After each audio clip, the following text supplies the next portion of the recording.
99% acham que mindfulness é aceitação. O Buda discordou. Veja por quê.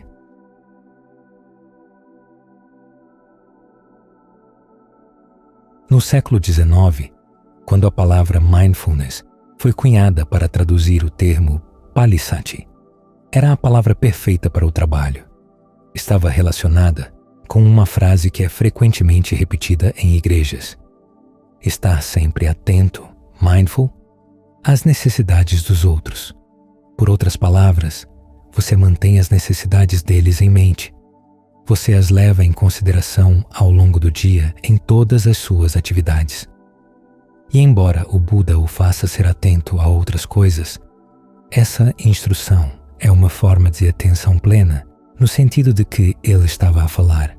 Manter algo em mente enquanto você passa pelas suas atividades, lembrando a si mesmo o que é importante agir, que valores você quer expressar nas suas ações.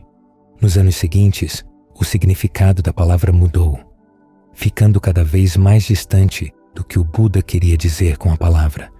Seria bom recuperar o significado original da palavra e pô-lo em uso. Vivemos numa época em que a simples aceitação não é mais uma opção, se é que alguma vez foi. Há coisas que você tem que aceitar, mas há outras coisas que você não deveria aceitar de todo.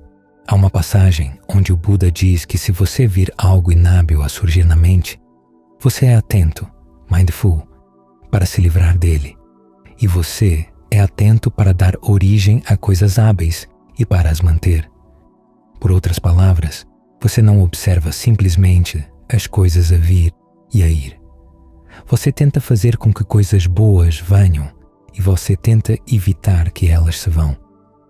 Você é atento a isto porque você se lembra de que tudo no mundo que você vai experienciar vai depender da habilidade com que você o trata.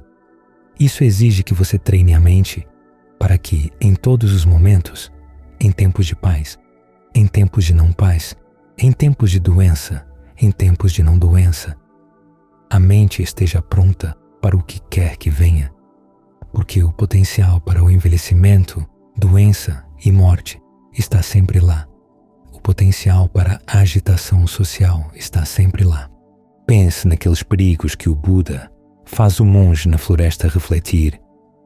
O envelhecimento pode vir, a doença pode vir, a morte pode vir, a sociedade pode desmoronar. Eu preciso de desenvolver uma realização que me torne seguro, para que mesmo quando estas coisas vierem, eu não tenha que sofrer. Isso pode parecer egoísta, trabalhar para o seu próprio bem-estar dessa forma, enquanto tudo o mais desmorona, mas você não está a fazer as coisas desmoronar. E parte da prática, é claro, é a generosidade, a virtude. Você dá coisas, você dá do seu tempo, você dá da sua energia, você dá do seu conhecimento. Você fica feliz em partilhar o que você tem. E depois, você se abstém de prejudicar. Estas são coisas que você deve manter em mente o tempo todo. Caso contrário, o caminho não se desenvolverá e você não encontrará aquela realização segura. Como disse o Buda, a prática da virtude, a prática da concentração, a prática da visão correta, a realização da libertação, todas estas coisas requerem atenção plena, que você mantenha as suas prioridades em mente e não se deixe desviar pelas últimas coisas que estão a ser gritadas para você através dos mídia, através do que quer que você ouça à sua volta. Você tem que manter as suas prioridades em ordem, e a sua prioridade número 1 é que você tem que desenvolver boas qualidades internamente. Na lista das forças, a atenção plena vem entre o esforço ou persistência, por um lado, e a concentração, por outro. E as três estão intimamente relacionadas. Eu vi ser explicado às vezes que o Buda ensinou 2 caminhos diferentes: o caminho do esforço e da concentração, por um lado, e o caminho da atenção plena, mindfulness, por outro. E os dois, como são explicados nesse sistema, são muito, muito diferentes. Mas o Buda nunca separou estas coisas dessa forma. Há uma passagem onde ele fala sobre a necessidade de desenvolver a pureza de visão, pureza de mente, por outras palavras, concentração, e pureza de virtude. Em todos os casos, requer uma série de qualidades que andam todas juntas: desejo, esforço, diligência, empenho, implacabilidade, atenção plena e estado de alerta.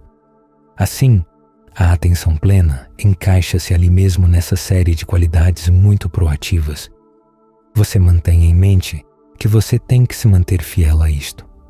Afinal, com a sua virtude, você quer ter a certeza de que se mantém fiel à sua virtude mesmo quando as coisas ficam muito difíceis. Se as coisas desmoronarem fora, a comida se torna difícil de encontrar, outras coisas se tornam difíceis de encontrar. Você pode garantir a si mesmo que você não vai se rebaixar a algumas ações não virtuosas para obter o que você quer. Você tem que criar um estado de mente onde você sabe com certeza que você não vai se rebaixar dessa forma. Mesmo que você se sinta tentado, você sabe que você tem a força e a contenção para simplesmente dizer não. Isso requer desejo, esforço, diligência, empenho, implacabilidade, atenção plena e estado de alerta. Todas essas qualidades juntas. O mesmo quando você é atingido pelos ventos de boas e más notícias. Você quer manter a sua firmeza de mente, porque você sabe que a maneira como você vai reagir será muito mais confiável se você puder manter o seu equilíbrio interno. Se você tem um sentido de bem-estar interno, é muito mais fácil não ceder a influências de fora. Novamente, isto vai exigir desejo, esforço, diligência, empenho, implacabilidade, atenção plena e estado de alerta, todos a agir em conjunto. Em termos de pureza de visão, você deve lembrar que o sofrimento real que sobrecarrega a mente vem de dentro. As coisas externas podem ficar ruins, mas você não tem que sofrer com elas.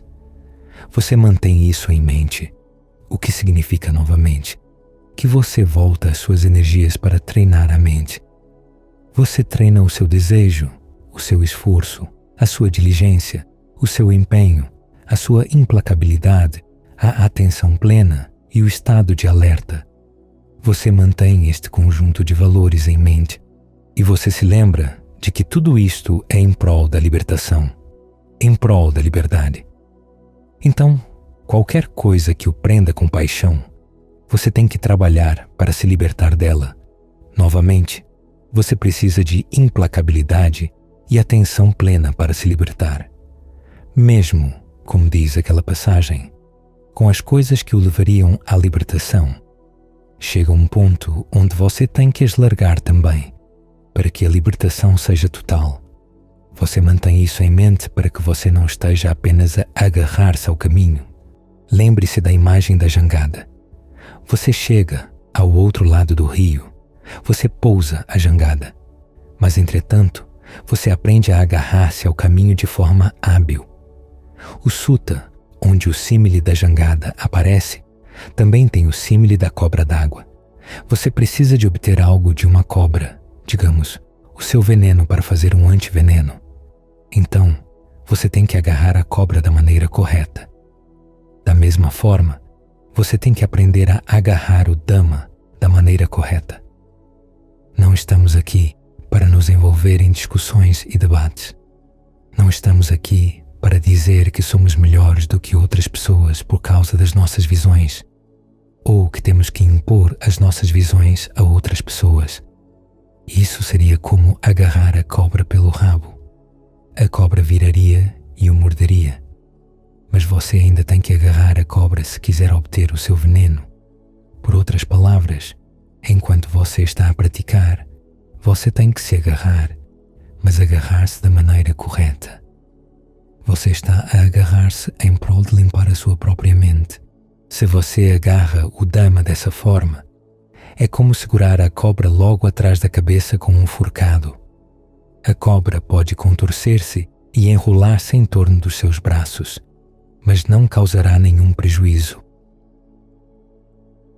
Então, você deve ter certeza de que, à medida que os eventos ficam difíceis, e mesmo quando os eventos não são difíceis e você começa a ficar complacente, você mantém em mente quais são os seus valores, mantém em mente o que você precisa de fazer, porque é para isso que a atenção plena serve. Ela dirige as suas ações. Ela aponta a mente na direção da concentração, porque você sabe que esse será o seu estado mais estável e confiável. E ela dá direção aos seus esforços em geral. Dessa forma, você mantém em mente o que é realmente importante. Você mantém em mente o que você tem que fazer. Você não está apenas aqui a olhar para as coisas, a aceitar o que quer que seja. Eu estava a ler recentemente um artigo a dizer que atenção plena é basicamente uma questão de observar com equanimidade. Bem, a equanimidade às vezes é uma coisa boa para se ter à mão e às vezes não é. Se o torna complacente, se o torna indiferente, o torna apático, então essa é a qualidade errada da mente. A equanimidade, para ser boa, tem que ser sempre combinada com outras qualidades hábeis. E a atenção plena é o que você usa para lembrar quando diferentes qualidades são úteis e quando não são, como você tem que as combinar. Todas as lições que você aprendeu. Agora, você não memoriza essas lições e as executa na mente o tempo todo, mas você as tem ao seu alcance. Esta é uma das razões pelas quais mantemos a mente imóvel. Quando ela está imóvel, é como se todas as gavetas da mente, onde todos os seus objetos de valor estão guardados, estivessem disponíveis. Você sabe onde eles estão para que, quando você precisar de algo, você possa puxá-lo. Quando você não precisa, você pode guardá-lo de volta na gaveta. Mas se a mente é um turbilhão, então o pó e o que quer que seja agitado pelo vento tornará impossível ver onde estão as gavetas.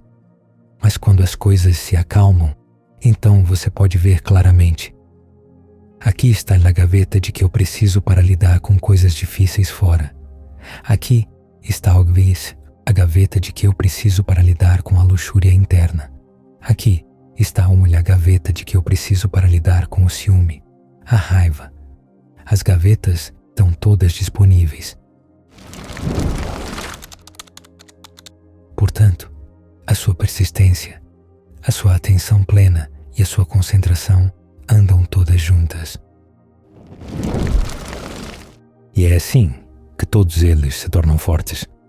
Essa lista de desejo, esforço, empenho, diligência, implacabilidade, atenção plena, estado de alerta, também aparece num sutta, onde o Buda está a falar sobre a atitude que você deve ter se a sua cabeça estivesse em chamas.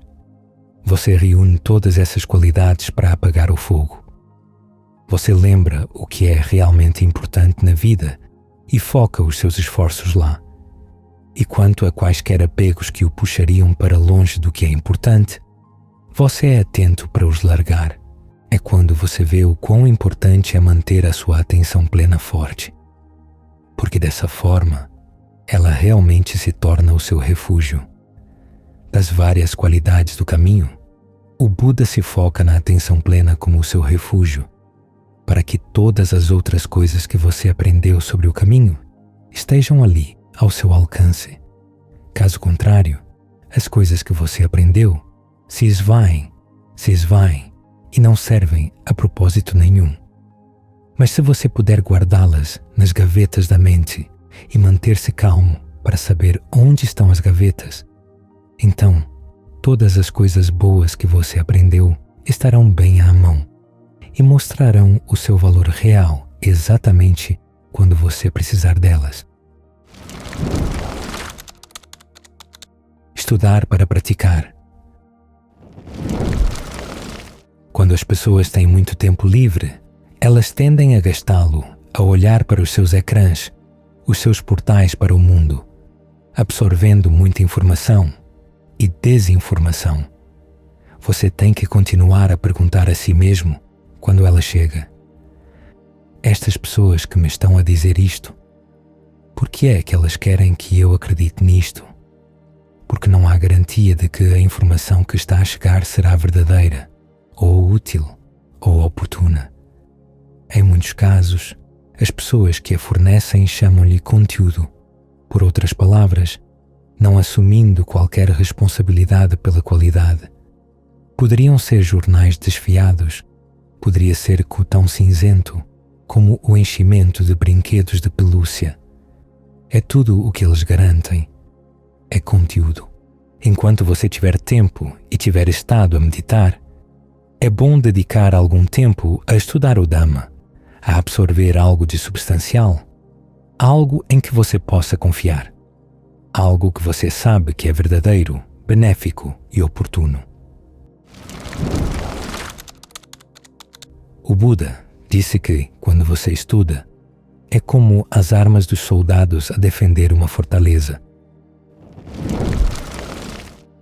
Você tem as ferramentas de que precisa para lidar com os inimigos, ou seja, qualidades mentais inábeis, emoções inábeis, à medida que surgem.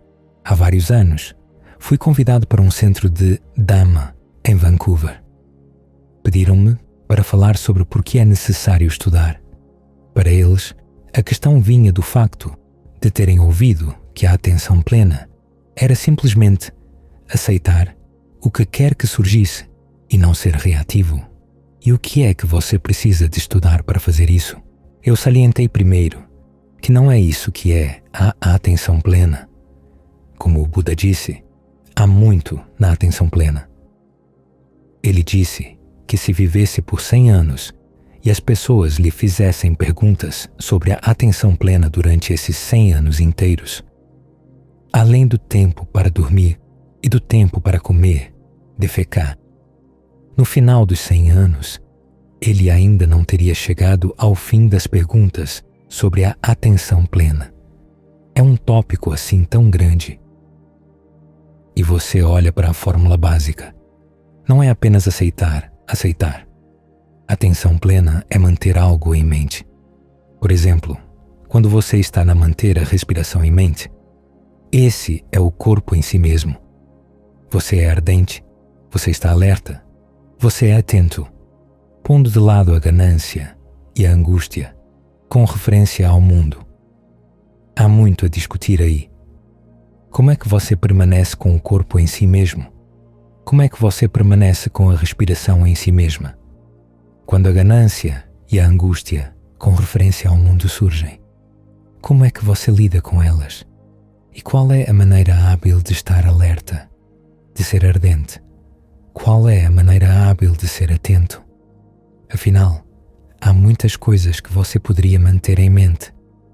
Você deve ter as suas memórias do que funciona e do que não funciona na prática ao seu alcance, mas você não tem que as manter a correr na sua mente o tempo todo.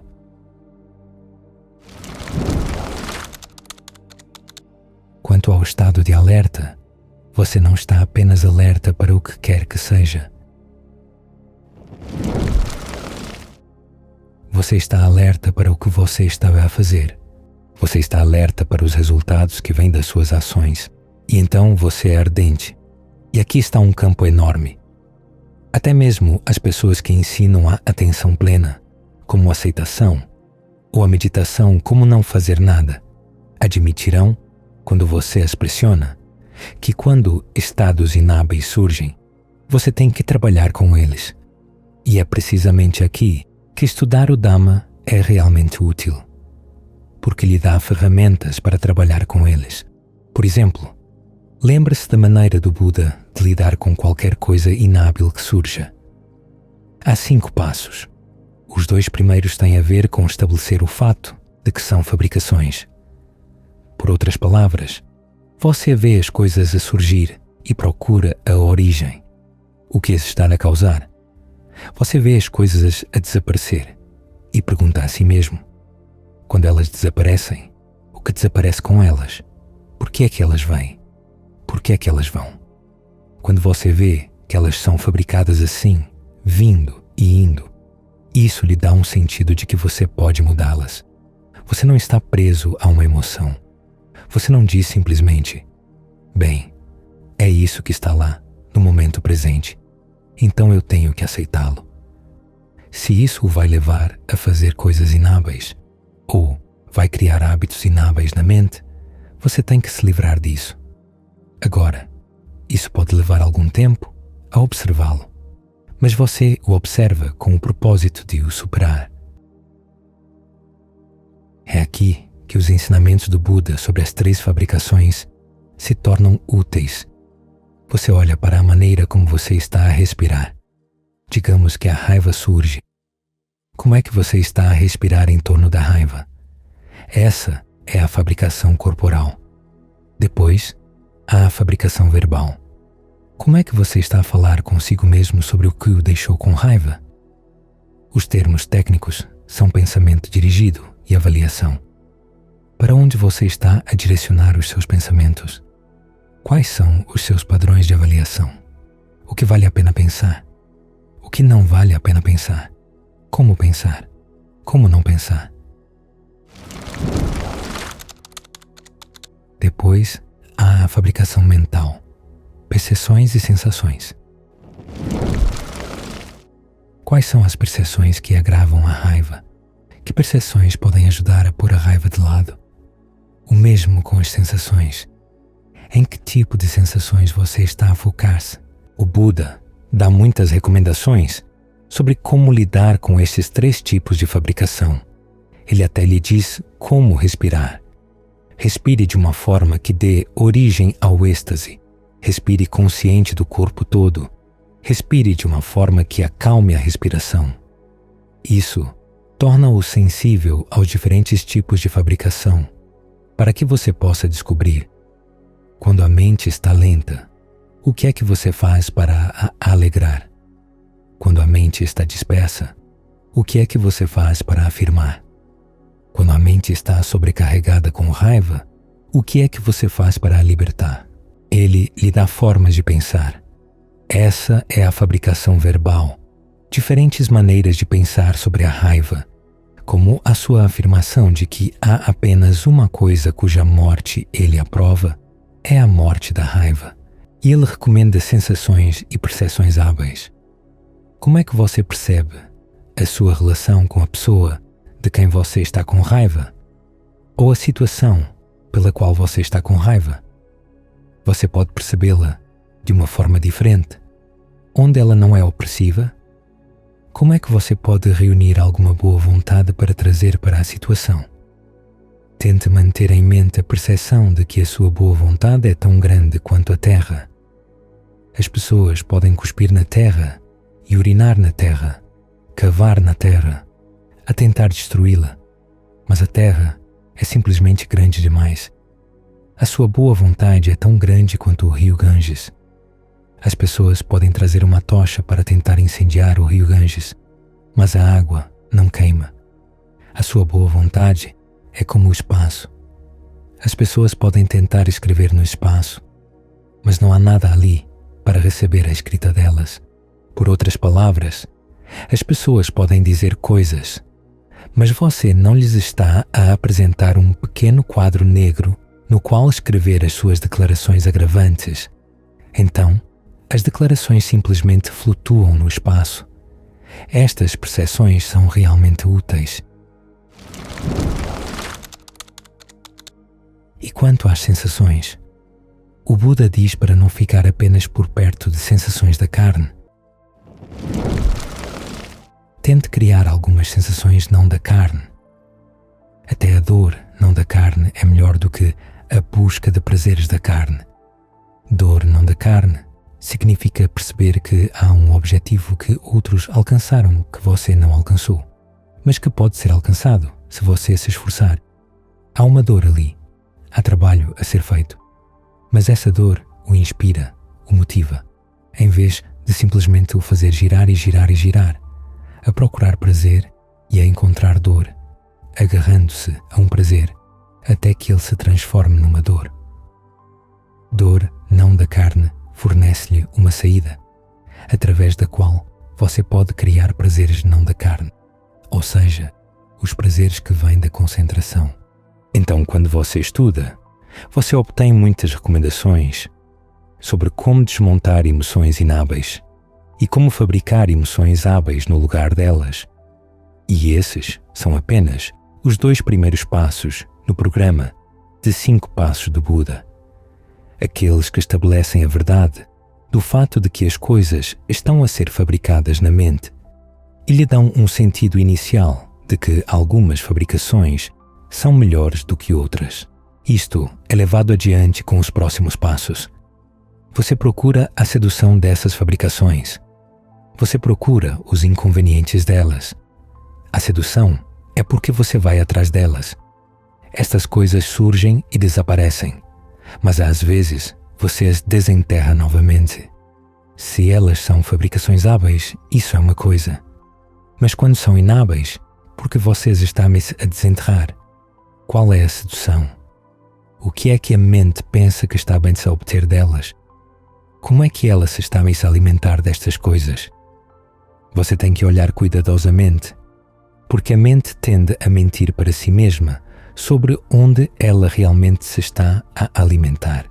Uma maneira de saber é insistindo nos inconvenientes dessas fabricações até que parte da mente objete. Quando ela objeta, então você sabe, ok, ela está a proteger algo e você pode cavar mais fundo. Quando você finalmente vê qual é a sedução real e que ela não é páreo para os inconvenientes, é quando você obtém a fuga. Esse é o 5º passo. Você desenvolve o desinteresse por aquele estado em particular e pode largá-lo, e você está livre dele. E como o Buda aponta, você aplica esses 5 passos primeiro a pensamentos inábeis, fabricações inábeis, e depois você aplica o mesmo processo às hábeis. Como ele diz, com as 5 faculdades, você procura a origem delas, você procura o desaparecimento delas, você procura a sedução, os inconvenientes e a fuga, até mesmo delas. Esse é um estágio avançado, mas este programa de 5 estágios é algo que você aprende ao ler, você aprende ao estudar. Portanto, este método de análise é aplicável em toda a linha. Tem muitas ramificações. Se você não aprendesse como superar o renascimento através da meditação, onde é que você aprenderia como o superar? Assim, é desta forma que você lida com um pensamento inábil, uma emoção inábil, e o Buda está lá para lhe fornecer todo o tipo de ferramentas, todo o tipo de armas. Se você não estudar, você é como soldado sem armas. O inimigo chega e você não tem nada com que lutar, a não ser as suas mãos nuas. Mas quando você tem as armas, você pode proteger a sua fortaleza. E não importa o que venha de que direção, você pode garantir a si mesmo que sairá seguro.